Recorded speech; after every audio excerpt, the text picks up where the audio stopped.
ప్రేమ పేరుతో వెంటపడ్డాడు, పెళ్లి చేసుకున్నాడు. తర్వాత పెద్దల సమక్షంలో మరోసారి పెళ్లి జరిగింది. పెళ్లై 5 ఏళ్లు గడిచిపోయాయి. ఇంకేముంది, భార్యపై మోజు తీరింది. రెండో పెళ్లికి సిద్ధమయ్యాడు సాఫ్ట్వేర్ ఇంజనీర్ శ్రీధర్ కుమార్. భర్త ప్రవర్తనతో భార్య స్రవంతి షాక్ తింది. అసలేంటి భర్త ఇలా మాట్లాడుతున్నారని ఆందోళన చెందింది. విషయం అత్తకు చెబితే కుమారుడికి సర్ది చెప్పాల్సిన ఆవిడ అతని వైపు నిలిచింది.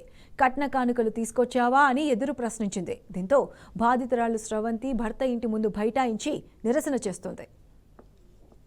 బండ్లగూడ జాగర్ కార్పొరేషన్ పరిధి హైదర్ షా కోట్ సాయి బాలాజీ నగర్ కాలనీకి చెందిన శ్రీధర్ కుమార్ ఐటీ ప్రొఫెషన్. స్రవంతి కూడా సాఫ్ట్వేర్ ఇంజనీరే.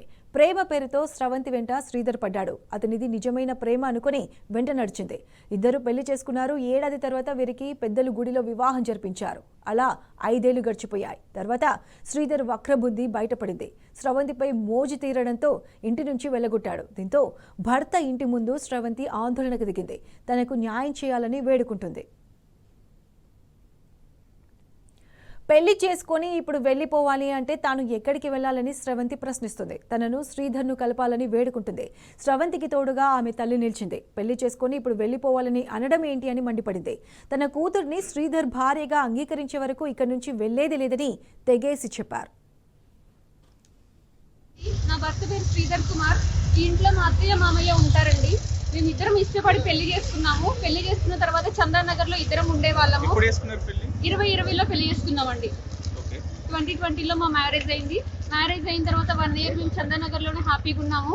ఆ తర్వాత మా పేరెంట్స్ వాళ్ళ పేరెంట్స్ కలిసి ఇక్కడ బండ్లగూడలోనే గణపతి టెంపుల్లో పెళ్లి చేశారు. తల్లిదండ్రుల సమక్షంలోనే మంచిగా పెళ్లి జరిగింది. పెళ్లి జరిగిన తర్వాత కూడా మళ్ళీ మేము చందానగర్ ఇంట్లోనే వెళ్ళి ఉన్నాము. 4 ఇయర్స్ చాలా హ్యాపీగా ఉన్నాము. మధ్యలో నాకు ప్రెగ్నెన్సీ రాకుండా కూడా టాబ్లెట్స్ ఇచ్చాడు. నేను టాబ్లెట్స్ వేసుకున్నాను. ఇప్పుడు ఏంటంటే నాకు నువ్వు అవసరం లేదు, నేను వేరే పెళ్లి చేసుకుంటాను అని మాట్లాడుతున్నాడు. రీజన్ ఏం లేదండి, చిన్న ఇష్యూస్. మా అత్తగారికి కాల్ చేసి అడుగుతేనేమో నువ్వు పట్నం తీసుకురాలేదు, నువ్వేనా మోతుబారివా, నీకు నా కొడుకు ఇంకా సంబంధం లేదు, నువ్వు నా చీరలు ఇక్కలేదు, లేదంటే నువ్వు ఇంట్లో గ్లాసులు కడగలేదు, నువ్వు ఇంట్లో నాకు ఏం చేసి పెట్టలేదు అనేది మాట్లాడుతున్నారు. నా భర్త నాకు కావాలి, నేను అంతకు మించి ఏది అడగట్లేదు. ఎందుకంటే 4 సంవత్సరాలు కలిసి ఉన్నాము సంతోషంగా. అన్ని తిరగని ప్లేస్ లేదండి, బెంగళూరు, కర్ణాటక, గోకర్ణ అట్లా అన్ని ప్లేసెస్ తిప్పాడు. మంచిగా ఎంజాయ్ చేసాం, హ్యాపీగా ఉన్నాము.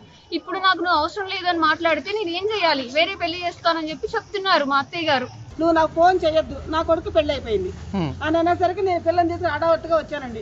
ఇంకోటండి, వచ్చి నేను 11 వచ్చామండి. కనీసం పాస్కి వెళ్ళడానికి కూడా లేకుండా ఇట్లా గేట్ వేసుకెళ్ళిపోతే ఆడపిల్ల నేనంటే ఎటొకటి వెళ్తా.